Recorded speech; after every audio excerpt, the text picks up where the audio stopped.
नमस्कार। आज फिर हम चर्चा करेंगे इम्प्रेशनिज्म प्रभाववाद की। पूर्व की चर्चा में प्रभाववाद पर काफ़ी बातचीत की और एडवायर माने के बारे में और प्रभाववाद के आधारभूत सिद्धांतों के बारे में ठीक से जाना और किन परिस्थितियों में प्रभाववाद का जन्म हुआ और किस प्रकार से प्रभाववाद अपने शेषोकाल में अपनी ज़मीन ढूंढने लगा था और माने ने अपने अथक प्रयास से, अपनी कलात्मक प्रतिभा से, अपनी निष्ठा से प्रभाववाद को आधुनिक कला में स्थापित करने में सफलता हासिल की। उसी क्रम में दूसरे जो महत्वपूर्ण चित्रकार थे, क्लाउड मोने, वो भी उतने ही प्रतिभा संपन्न, निष्ठावान और संघर्षशील कलाकार थे जितने कि एडवायर माने थे। क्लाउड मोने, जिसको हम मोने के नाम से अधिक जानते हैं, इनको प्रकृति से बहुत ज़्यादा प्रेम था और यही प्रकृति प्रेम प्रभाववाद का आधार बना। वो कहा करते थे कि मेरे पास कोई स्टूडियो नहीं है, कोई कार्य कक्ष नहीं है, एवं मेरी समझ में भी नहीं आता कि कमरे में बंद होकर चित्रकार क्यों काम करना चाहते हैं।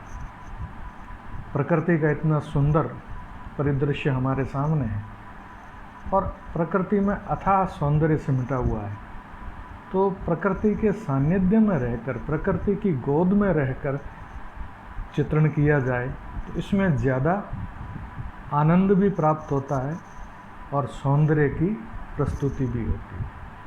और यही उनका ध्येय था। इनका जो महत्वपूर्ण कलाकार हैं ये इम्प्रेशनिज्म के, प्रभाववाद के, इनका जन्म 1840 में ला आवरे में हुआ और इनके जो पिताजी थे उनके वहाँ पे ग्रोसरी की, परचून की दुकान थी और पंसारी थे और इनको बचपन से ही चित्रकला में बड़ी रुचि थी। जैसा सभी चित्रकारों को होती है, अपन चूँकि अब चित्रकारों के बारे में पढ़ रहे हैं तो ये एक सामान्य प्रक्रिया है कि बचपन से ही चित्रों के प्रति उनका रुझान रहा होगा और ये लाजमी भी है, क्योंकि जो बाल मन होता है वो भावुक होता है और कलाकार भावनाओं को लेकर जीता है, तो वो बचपन में ही कला के प्रति आकर्षित हो जाता है। ये भी अपने बचपन में जब स्कूल जाया करते थे, पढ़ाई किया करते थे,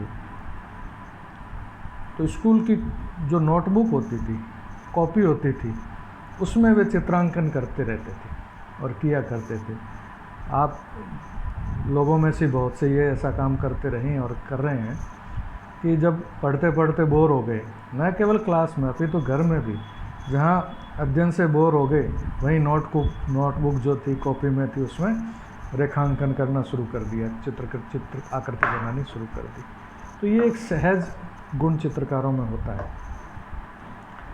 और इनका जो आरंभिक रुझान था वो व्यंग चित्रकारिता में ज़्यादा था। वे शुरू से व्यंग चित्र बनाया करते थे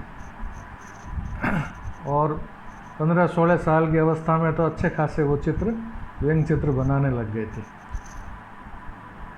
और इनके ये अपने चित्रों को प्रदर्शित भी कर देते थे। वहाँ मार्केट में एक दुकान थी, शॉप थी, उस शॉप की जो विंडोज़ थी, खिड़कियाँ थी, उसके कांच में अपने व्यंग चित्रों को लगा दिया करते थे और टाउन में इनके नाम का काफ़ी चर्चा भी थी और इनके चित्र बिकने भी लग गए। यानी 25 फ्रांक में उनका एक चित्र उस वक्त बिकने लग गया था। इनकी चित्रकला की तरफ असल में एक चित्रकार के रूप में किस प्रकार पदार्पण हुआ, उसका भी बड़ा एक रोमांचकारी वाकया है। ये जिस दुकान में अपने चित्र लगाते थे, जो ये व्यंग चित्र बनाते थे, ये जिस दुकान की खिड़कियों में कांच पर अपने चित्र लगाते थे, वह दुकान किसी समय चित्रकार बूंदा की हुआ करती थी और बूंदा वहाँ पर फ्रेमिंग का काम करते थे। तब वो चित्रकार नहीं थे, फ्रेमिंग का काम करते थे। और आर्टिस्ट वहाँ पे फ्रेम बनाने के लिए आते थे। तो जिसमें मीले हैं, कुत्यूर है, गोया है, ये सब चित्रकार इनसे जैसे फ्रेम बनाने आते, तो इनको कहते कि भाई तुम भी चित्रकारी कर सकते हो, तुम्हारे में भी काफ़ी एस्थेटिक सेंस है, सौंदर्य के प्रति तुम्हारी रुचि भी है। क्यों? क्योंकि जब वो किसी चित्र की फ्रेमिंग करवाने आते तो वो चित्र की बारीकियों को बहुत अच्छे से समझते थे और उस चित्र पे वो डिस्कस किया करते थे चित्रकारों से। जब चित्रकारों ने उनकी समझ को देखा तो उनको ये सलाह दी भी तुम भी थोड़ा बहुत चित्र किया करो, और साथ ले जाने लगे। और धीरे धीरे वो चित्रकार के रूप में, पेशेवर चित्रकार के रूप में अपना जीवन यापन करने लगे। और ये जो शॉप थी ये किसी और को डाल दी। और बीच बीच में ये अपने शॉप पे अपने मित्रों के साथ, चित्रकार मित्रों के साथ आया भी करते थे। संयोगवश जब इन्होंने मोने के वो व्यंग चित्र अपनी दुकान, पुरानी दुकान की खिड़कियों पे लगे देखे तो दंग रह गए। उस चित्रकार छोटा बालक ही था, लेकिन उसकी जो रेखांकन पद्धति थी और उसका जो जैसे कार्टूनिंग का एक अलग सेट पैटर्न है कि उसमें कंटूर्स जो होते हैं, फिजिकल कंटूर्स होते हैं, उनको बहुत ही एक्सपोज करके बनाया जाता है। और सटायर होता है, व्यंग होता है, और लाइन का परफेक्शन होता है, यानी बहुत कम लाइन में उस व्यक्ति का चरित्र उभार कर ले आना, ये व्यंग चित्र की अपनी एक खासियत है। तो उन्होंने जब उसकी उस पारंगतता को देखा तो उनको बुलाया, उनसे मिले और एक सलाह दी कि भाई तुम अपना ट्रैक बदलो और चित्रकारी की तरफ आओ। और उसके लिए उनको कहा कि भी प्रकृति में जाओ, नेचर के साथ जियो, नेचर तुम्हें बहुत कुछ देगी। अब चूँकि बालक थे, ज़्यादा किशोरावस्था थी, उन्होंने उसकी बात पर ज़्यादा ध्यान नहीं दिया। और क्योंकि अच्छे चित्र बिक रहे थे, अच्छा सम्मान मिल रहा था छोटी उम्र में, तो ज़्यादा उन्होंने उसकी बात को गौर नहीं किया।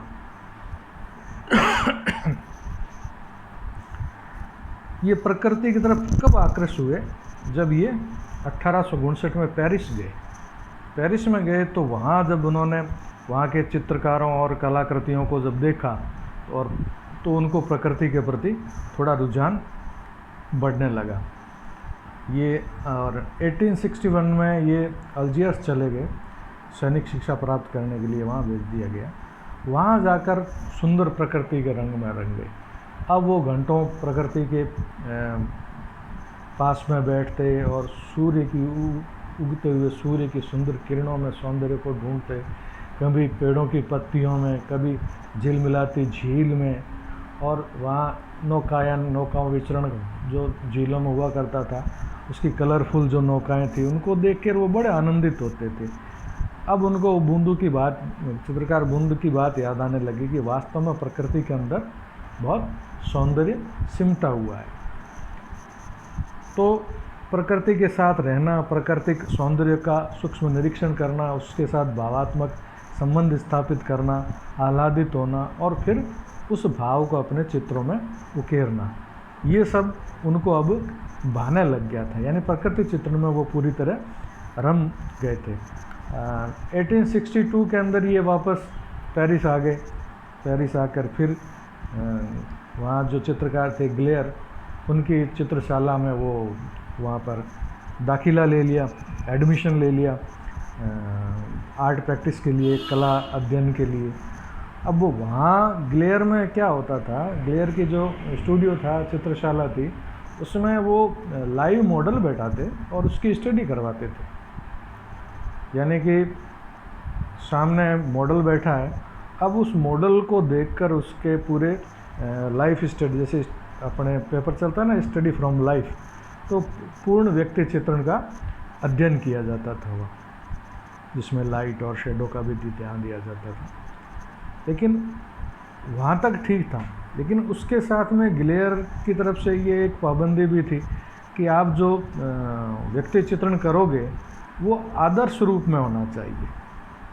आदर्श रूप मतलब यानी जो ग्रीक परंपरा में जो मूर्ति शिल्प होते थे उनका जो शारीरिक गठन हुआ करता था, उस शारीरिक गठन का ध्यान रखते हुए स्टडी करें, मानव शरीर की स्टडी करें। हालांकि करें तो मॉडल से, लेकिन जब उसका फाइनल जब फॉर्मेशन जब हो तो उसमें एक आइडियल स्टेज होनी चाहिए, और वो क्लासिकल जो नवशास्त्रीयवादी कला या ग्रीक की पुरानी स्कल्पचर ग्रीक आर्ट थी, क्लासिकल ग्रीक आर्ट, उसके जो पैरामीटर्स थे शरीर रचना के, उसके आधार पर होना चाहिए था। और यह इनको नहीं बाता था। अब चूँकि ये निसर्ग के साथ रहते थे, प्रकृति के साथ रहते थे, तो प्रकृति अपने आप में पूर्ण होती है, ये उनका मानना था। और प्रकृति में जो सौंदर्य होता है वो सौंदर्य आपके आदर्श में या बनावट में या किसी आइडियल स्टेज में नहीं हो सकता। आइडियल स्टेज एक कृत्रिम ऐसा थॉट है जो निसर्ग से उसको अलग करता है, प्रकृति से उसको अलग करता है। जो सौंदर्य है हमारे सामने वह नहीं, हम जैसा सौंदर्य चाहते हैं उसको अभिव्यक्त करने की जो थ्योरी है, सिद्धांत है, वो आदर्शवाद को जन्म देता है। तो वो इससे ज़्यादा इसमें रुचि नहीं लेते थे। और जब वो चित्रण करते थे अपनी ग्लेयर की चित्रशाला में, तो वास्तविक चित्रण वो कर दिया करते थे, जिससे ग्लेयर नाराज़ भी होता था। अब स्टूडेंट में तो शिक्षक नाराज़ होते ही हैं, एक सीधी सी बात है। तो वो नाराज़ इसलिए होते थे कि उसमें वो क्लासिकल जो ट्रेडिशनल जो पैरामीटर्स हैं शरीर रचना के, वो उस पर ध्यान नहीं देते थे, और रियलिस्टिक जैसा दिख रहा है, नैसर्गिक प्राकृतिक मानव शरीर को वो स्तुति किया करते थे। इस कारण वो नाराज़ भी हो जाते थे। अब मोने को काफ़ी विचलन रहती थी स्टूडियो में। एक तो स्टूडियो में काम करना पड़ता, फिर ग्लेयर की पाबंदियों में काम करना पड़ता। अब वो प्रकृति के निसर्ग में, प्रकृति के संगत में रहने वाले चित्रकार ठहरे, लेकिन उन्होंने निष्ठाबद्ध जब तक वो चित्रशाला में रहे कार्य किया। और 1863 में जब पेरिस में अस्वीकृत चित्रों की प्रदर्शनी लगी, तो उसमें ग्लेयर की भी पेंटिंगें थी और वो भी अस्वीकृत हुई। तो उसके बाद उन्होंने अपनी चित्रशाला को बंद कर दिया। जब चित्रशाला को बंद किया तो मोने महोदय एक स्वतंत्र चित्रकार के रूप में समाज के समक्ष, कला जगत के समक्ष खड़े हो गए। और इस दौरान इन्होंने अपने जब एडवायर माने की पेंटिंगों के बारे में पढ़ा था, तो एडवायर माने ने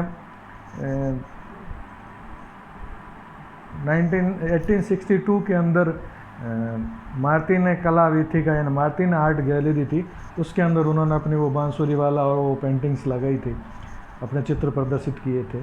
तो मोने ने उन चित्रों को देखा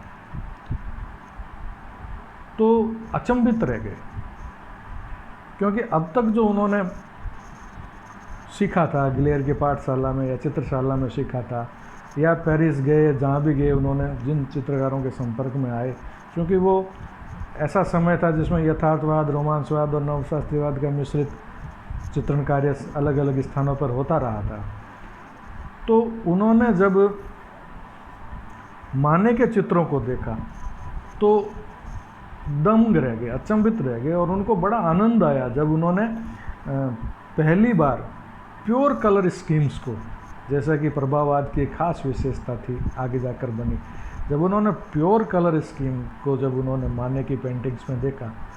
पिछली चर्चाओं में माने के बारे में अपन ने पढ़ा है कि माने जहाँ डार्क शेड होती है वहाँ भी वो प्योर कलर लगाता है, यानी कलर का मिश्रण करके और नई टोन नहीं बनाते, बल्कि गहरी तान का प्योर कलर लेके, विशुद्ध कलर लेके वो लगाते थे। तो जब उन्होंने विशुद्ध कलर की यह थ्योरी माने के चित्रों में देखी तो उनको बड़ा आनंद आया, उसमें उनकी बहुत रुचि हुई। और अब वे जो ट्रेडिशनल, जो रूढ़िबद्ध आर्टिफिशियल लाइट एंड शेड्स यानी कृत्रिम प्रकाश और छाया का जो चित्रण ग्लेयर की पाठशालाओं में या अन्य यथार्थवादी चित्रकार किया करते थे, उसके स्थान पर उन्होंने उस पैटर्न को भी उन्होंने छोड़ा और चमकीले रंगों को अपने चित्रों में स्थान देने लगे। हालांकि चमकीला रंग तो रोमांसवाद की अपनी एक पुराना पैटर्न रहा था, लेकिन इनका जो चमकीलापन चित्रों में था वो अब यथार्थवादी तरीके से नहीं था। यथार्थवादी सीमाओं के अंदर बंद होकर रंगों का मिश्रण करके हल्की और गहरी ताने बनाते थे। ये मिश्रण ना करके हल्की और गहरी रंगों की ताने, प्योर रंगों की ताने, टोन्स यूज़ किया करते थे। तो अब ये उसमें चमकीलापन आने लग गया, वो चमकीलापन नहीं जो रोमांसवाद में